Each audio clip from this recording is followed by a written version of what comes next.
He divorced Lisa Marie. Him and Lisa divorced January 1996. November 1996, he marries Debbie Rowe at the request of his mother, Catherine. His mother, Catherine, was sick of having grandchildren out of wedlock. So to make his mother happy, he married Debbie. Even though, had he had his way, we would have not known who Debbie Rowe is. Okay?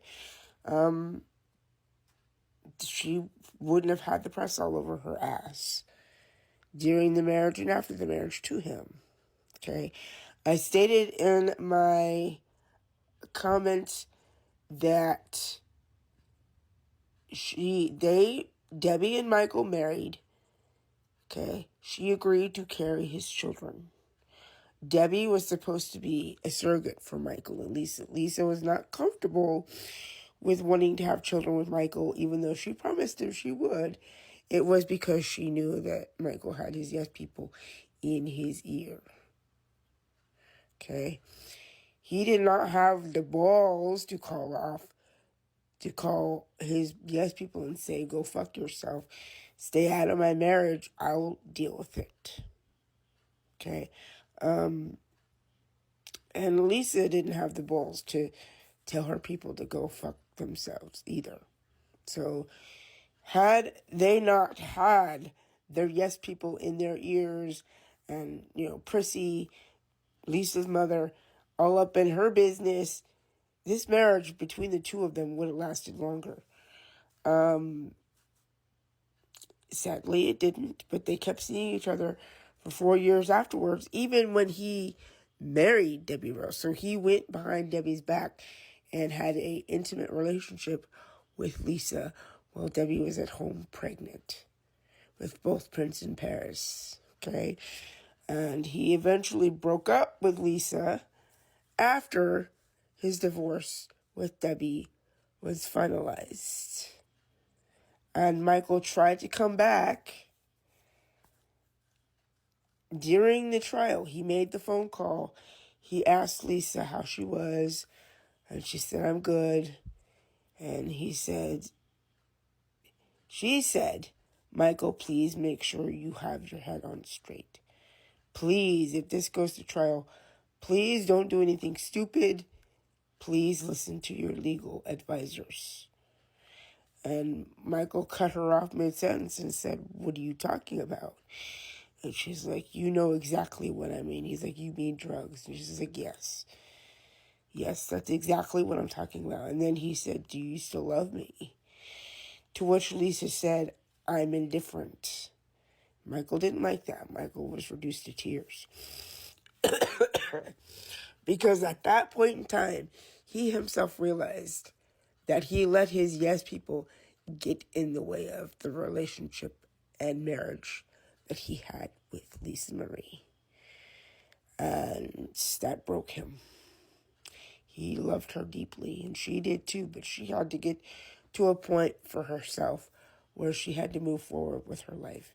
And being trauma bonded to one of the most popular pop artists of the 60s, 70s, 80s, and 90s was probably the most difficult thing for her because she spent 2 years trying to break away. And that wasn't easy. So, but yes, she loved him. He loved her. And there came a time where she had to cut ties because she realized he wasn't going to listen to her. And she wasn't going to sit and wait for him to better himself. She had to move forward because she had 2 other children with her first ex-husband, Danny, that she had to care for. So that's why she left him. It's not because she didn't love him. It's because of his yes people and the things that she saw. Patterns being repeated that were done by her father, Elvis. Her father, Elvis, did the same thing. And Lisa saw it happening with Michael Jackson. Okay? So she had to distance herself from that. I hope both of them are at peace now. This video is not to harm or harass anyone. Good day. Now, if you had done your research respectfully, ma'am, you would have found out that the parents from both 1993 and 2005 trial, which resulted in Michael actually being acquitted on all 14 counts, those parents were in it for nothing but money. When a child is abused in such a horrific manner, those parents should have taken their children to the doctor to be examined for any signs of physical trauma. And then, based on the findings from their pediatrician, their main doctor, their doctor would have given them a recommendation to go see a psychiatrist and or counselor. Okay? And based on that input from that child, they would then take the findings from the main doctor and the counselor or therapist to the police and then file charges. In these particular situations, these parents from 1993 and 2005 were in it for nothing but money. They went to a lawyer. That lawyer's name is Larry Feldman. Okay? The first parent, Evan Chandler, wanted $20,000 from Michael for a movie that became Robin Hood Men in Tights. Michael said, "No, I don't feel comfortable with this. I don't know who you are. I don't know what your intention is." All because Michael said no. Evan then went on to plan, how am I going to fuck up this man's life? He then got together with the stepfather and said, I'm going to find me the most nastiest, cruel lawyer possible, and I am going to make Michael's life a living hell. He didn't make Michael's life a living hell because Michael had to then cancel his Dangerous tour because he had a painkiller addiction. Okay? The one from 2005, Michael was not at the house when the alleged abuse took place. He was out of the country. He was in overseas, in London with his children. So he was not home.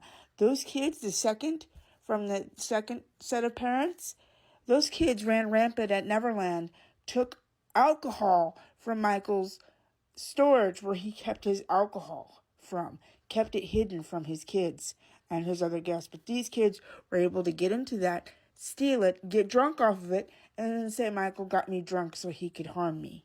That's bullshit. Okay? And I just want to add too, it was not Michael himself who paid the $20 million. It came from Michael's insurance policy.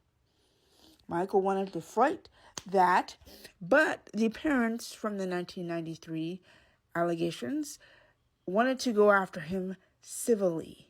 They wanted to make it nearly impossible for him to defend himself with 5 men and 7 women. Jury of 12 people. 2005 trial, he was acquitted because the mother didn't know how to keep her story straight. She's out here saying, well, me and my kids were kept hostage. No, you and your kids were there when Michael wasn't home. Therefore, you let your kids run rampant, get drunk off of alcohol that wasn't theirs to take, go on to places in the house that were off limits to other people, and you let them run rampant. And now y'all, the 2 kids from these allegations are now adults. The first one, Jordy, had to publicly come forward and say, my father made me say this for money. Evan ended up unaliving himself shortly after Michael passed. Okay? Gavin is now married and has a wife. Him and his mama get to live scot-free. The mother of Jordy gets to live scot-free with no fucking consequence. Michael's dead. He's been dead for 15 years, and y'all still want to bring this shit up. But what y'all don't want to realize is that there's other people who actually do this to children. You want Michael to be your scapegoat. Michael was not that person. There's over 300 plus pages from the FBI who watched him from 1993 to 2003, and they found no such fucking evidence of any of the abuse that's been alleged. Okay? There is not only files to back up, documents to back that shit up, but there's also evidence of more people trying to shake him for money within those 300 plus pages as well. And there's court transcripts from the 2005 trial. Now, please don't get me started on the Leaving Neverland bullshit, because these men, too, were also money hungry because they don't want to work. These people that tried to ring Michael for money wanted to live off of his money. And he said, fuck that. No, you're not going to be living off my money. This is for me and my children. You're not going to do that. Instead, we don't have him here no more. Michael should still be here enjoying watching his children be adults and living his life with his mother. Instead, he's buried. His children don't get to see their father like Conrad Murray's children do. Michael's siblings and mother, close friends that were actually there for him, have to relive this shit, as does Michael's children. Michael's fans have been dealing with this since before he died. I am sick and tired of seeing comments like this. I would truly appreciate it if every single person that had this thought process and had this type of comment to leave would do their research and find out just how fucked up this whole thing is and what it did to Michael, because it destroyed him. He was not happy. He was not thriving like he was before all of this shit happened.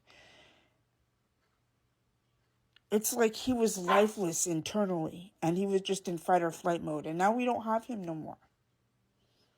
That's what you all don't understand. Men like Dan Schneider, P. Diddy, Brian Peck, Jimmy Savile, those are the real predators, as is Corey Feldman. Please search YouTube and type in the Wolfpack and listen to what they have to say. Listen to what they dug up for us, so we didn't have to do it. They did it for us before you start claiming that Michael was part of the problem. This is not to harm or harass anybody. Good day. You are not understanding. Michael had his own money. He didn't need Lisa's money. Okay, he owned more than 50% of the catalog, Sony ATV catalog. The deal he signed before he got romantically involved with Lisa, would have been enough for him to never perform again. Ever. But he was, back then, when he got involved with Lisa romantically and married her, his whole focus was on his career, his music, his touring. And back then, he had these yes people in his ear, as did Lisa. That's why the marriage failed, because neither one of them had the balls to tell their people on either side, hey, you need to back the fuck off. This is my marriage. I don't want anyone in it. No one needs to be sticking their nose in it. But both sides did anyway. And Lisa had to come to the conclusion that Michael was going to put his yes people before her. That's exactly what he did. She explained in the interview that she gave with Oprah in 2010, a year after he had passed, that if you were going to get him to confront something that he did not want to confront or not deal with, he would shut you out, block you, and ice you. When he wasn't mad at you no more, then he'd talk to you again and act like everything was okay. Okay? Michael was not strong enough. He's strong enough to tell Joseph or whoever in his family to back the fuck off. But when it came to his yes people, he didn't have the balls to tell them no. I would be the one, if it were me, I'd say, well, you don't have the right to be sticking your nose in my marriage. You're fired. Go away. But Michael, again, didn't have the guts to do that. And I wish he would have. This marriage would have probably lasted longer had either one of them stepped up to the plate and told their people in their camps to mind their own business. This goes for Priscilla, too, because Priscilla did not want Lisa Marie to marry Michael. She was afraid that Michael was going to take Lisa's inheritance. Oh, no, it wasn't Michael. It was Priscilla. She was afraid that Lisa getting involved with Michael romantically and eventually marrying him, it would have kicked her out of the picture for financial reasons, because she was still taking from Elvis Presley's estate even after Lisa gained full financial access. This is what I mean. A year before she married Michael Jackson, Lisa Marie gained full financial access to Elvis Presley, the Elvis Presley estate. Even after Lisa Marie gained full financial access, her mother Priscilla was still taking from it. That's what you're not getting. I really wish Michael had shown Lisa how to gain more financial success. That way she could have cut she could have cut her mother out of the picture sooner, and she wouldn't have had to be in $16 million worth of debt and lose $30 million of her inheritance to the Elvis Presley estate. Things probably would have been different, but this is just my viewpoint. Not everybody's going to agree. Okay? All right. Thank you and have a great day. This video is not to harm or harass anybody. Yes, this is what happens when Jermaine wanted to release that trashy song. He didn't think that his little brother would diss him. But not only did Michael diss Jermaine, he dissed Randy too, because both Jermaine and Randy shared the same woman, except she was with Randy first. Her and Randy never married, but they did have children together. So Randy and the lady in question were together for some years, and then they split, never marrying. And then the same woman that was with Randy left Randy for Jermaine. Her and Jermaine had kids together. So now it's like these siblings are cousins and siblings at the same time. This is what happens when you diss Michael and he thinks that you're not aware of what was said, what you said. In this case, Jermaine got his feelings hurt. I would have loved to have seen this song get released just to see the look on both Randy's face and Jermaine's face, because he let him have it, because he was sick and tired of the back and forth between the two of them both sharing the same woman. I don't know if I'm the only one that has this thought process, but I would have loved to have seen the look on their faces. Michael didn't play. He wasn't playing. Done trying to be nice. So, but that's just my point of view. Everybody else's is going to be different from mine. Gotta agree. Taylor Swift is 100%. Respectfully, no, she's not. Let me tell you why. Michael Joseph Jackson achieved fame like no other in today's modern era of music. Back in the 60s, 70s, 80s, and 90s, he did all this without internet, without TikTok, without Twitter, without Facebook, without Twitch, without any other social media platforms. He did it without internet. Now that we have internet, everybody's trying to pick him apart because he's no longer here. Michael sold more albums than Taylor Swift, Kanye West, Harry Styles, One Direction, Lady Gaga, Beyonce, Jay-Z, Chris Brown, all of those artists I just named. And I'm going to keep saying this until people hear it. Do not compare your modern day artists to Michael Jackson. Michael Jackson achieved a level of fame that I don't see any other artists in today's modern era of music trying to achieve. That man was so driven in wanting to better himself as an artist and present himself differently from every artist that's been out. Everybody's wanting to copy what he wears, how he dresses, copy his look, but there's only one Michael Jackson. We'll never see anything like that again. The level of pandemonium and just being starstruck by him was a sight that we'll never see again with anybody else. I don't see anybody else achieving this level of fame that Michael achieved in his young life, even as a child. Okay? This man didn't get to have a childhood. He either practiced after he went to school. When they made it big, they couldn't even go to the stores that they used to go to. They couldn't go to school like everybody else because fans would find out where their school was and plaster their little faces all over the windows. So they had to be homeschooled. They were either doing recording in the studio, doing interviews, photo shoots. If it wasn't photo shoots, it was flying to different cities to do press for albums or magazines and not having a break. This is why Michael Jackson tried to compensate for what he did not have as a child. He did not get to have those things.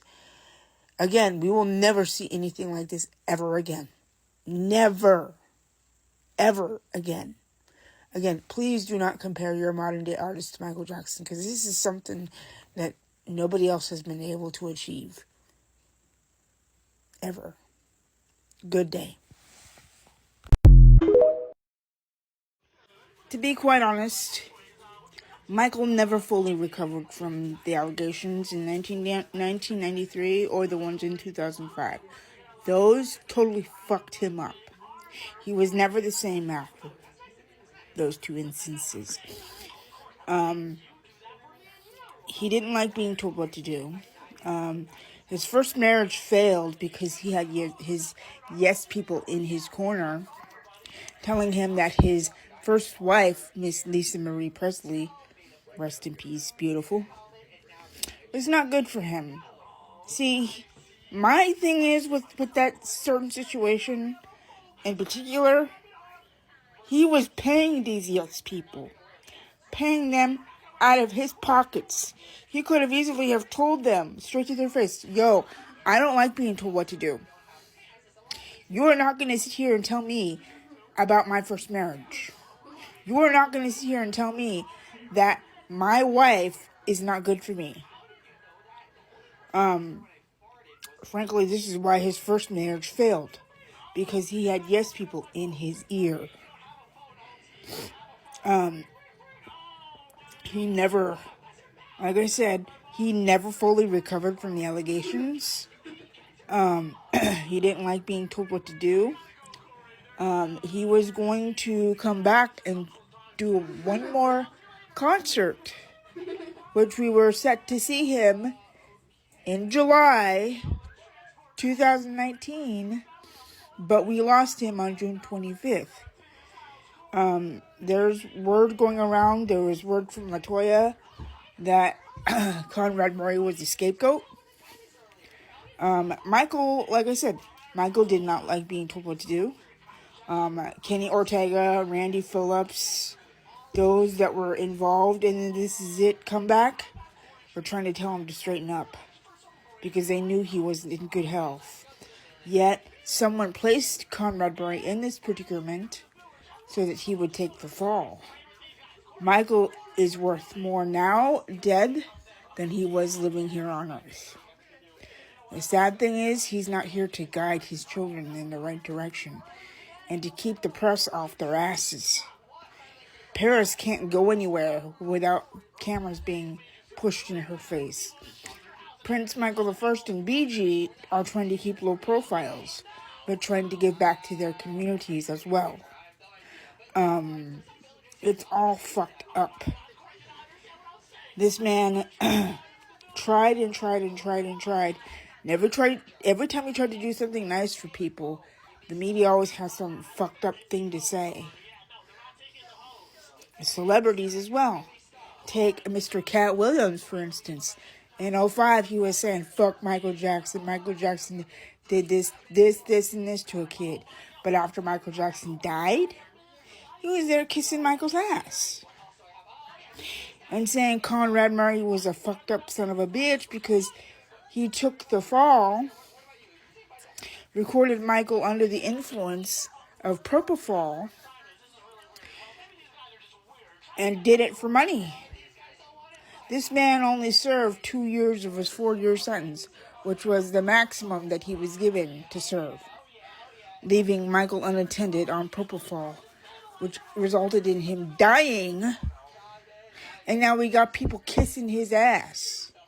Explain to me how that makes sense, because if Michael were still here, they'd still be talking shit about him. Yet they're doing the same thing now with him being gone 14 years. Case in point, Safe Chuck and Robinson are trying to go after his estate now because they've brought back the false allegations. How the hell are you going to charge a dead man with such heinous allegations? Oh, that's right. You want to take money from his kids. That money that is coming from his state at some point will go to his children. These motherfuckers are taking from his kids and his family. His mom gets paid by the estate. His sisters get paid by the estate. His brothers get paid by the estate. Okay? Tell me what I missed. If I missed anything, somebody please chip in more. My videos are always here for people to stitch or duet.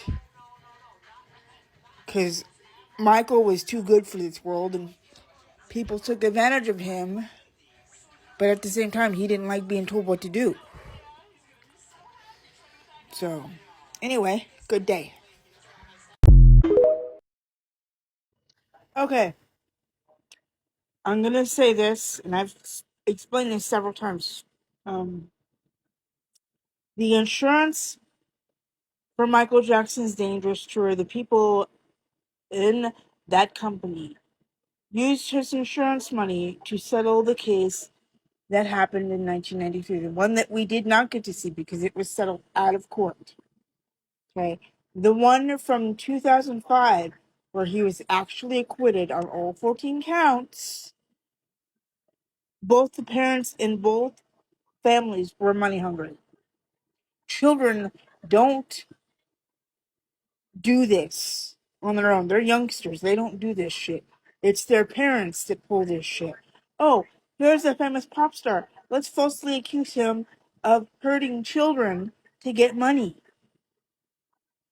The second accuser's mother was known to shake other celebrities for money because she used her son's illness, his cancer that he had, to her advantage, to shake celebrities for money. She also committed welfare fraud. I believe now he is married to a woman, and he's a disgusting human being. Okay, yeah. If you truly, truly, truly, truly believe with all your heart that a famous pop star hurt your children, you would not ask for money. You would take your child to the doctor and have that child be examined by doctors and nurses. Then take that report and bring it over to the police station. The police look at the report and then go to file charges against that pop star. What these parents did, they went to lawyers first. They didn't go to doctors and nurses to have their child be examined by these people. They were money hungry. You go look up Jordy Chandler's father's phone conversation with his stepdad. He basically said, I will win big. I will get what I want. Michael Jackson will not have a career no more.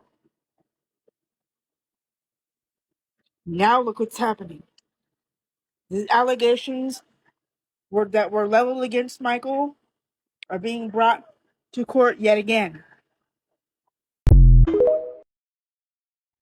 Yes, I understand he wanted to be a father, but you don't push your first wife to have a baby when your first wife sees that you're derailing in such a manner that makes her uncomfortable and makes her feel that she's being put in a position that she shouldn't be put in. Lisa Marie saw a pattern that was being repeated by her second husband, which her dad went through because her dad had a whole bunch of yes people. She saw that repeating itself, and she told him, you need to make a choice. It's either me or your yes people. And he chose his yes people, not knowing that once he did that, he lost Lisa as a wife. I also find it very, very, very disrespectful that not only did he push Lisa Marie to have children, he went to Debbie Rowe and said she's not going to do it. Debbie then offers to give him children. But once she did that, he went behind her back and cheated on her with Lisa Marie. Now, if that was me, I would have said, you want to be with your first ex-wife? You go be with your ex-wife. You're not going to be back and forth, back and forth, back and forth, which is what he did. And she knew about it. She allowed it. I wouldn't have continued to be married to him if that was me. Lisa had to make the decision to walk because she saw history repeating itself with him. She went through it with her dad, couldn't save her dad. She saw her second husband go through it. She wanted to save him, but he didn't want it. So she had to walk away. And him passing away hurt her because she tried, but he didn't want to have the help. And she did the interview with Oprah after he died because she had a lot on her mind. And she didn't say a lot of stuff because she was trying to spare his feelings and Debbie's feelings. Even though she was pissed off at Michael for doing what he did to her. No man should do that to any woman. I don't care who you are, famous or not. You don't take that. You don't do something like that and then expect them to be okay with it. It's not okay. All right?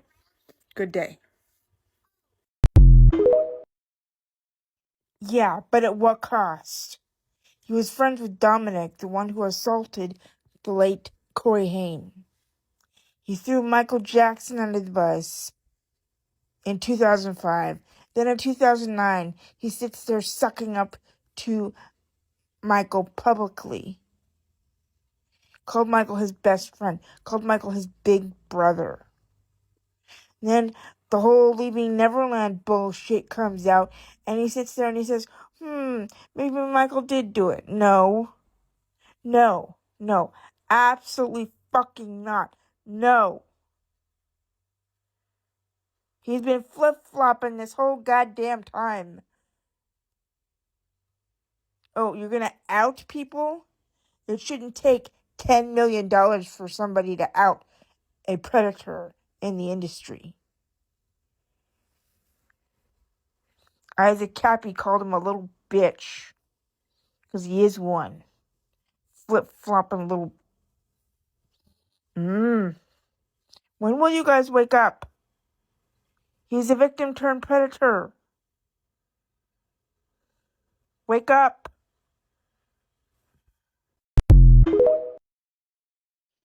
You do realize that documentary is full of shit, right? Have you done your research? All of that is made up. And for what? For money. Even in death, Michael Jackson can't catch a fucking break. Do your research, please. Thank you.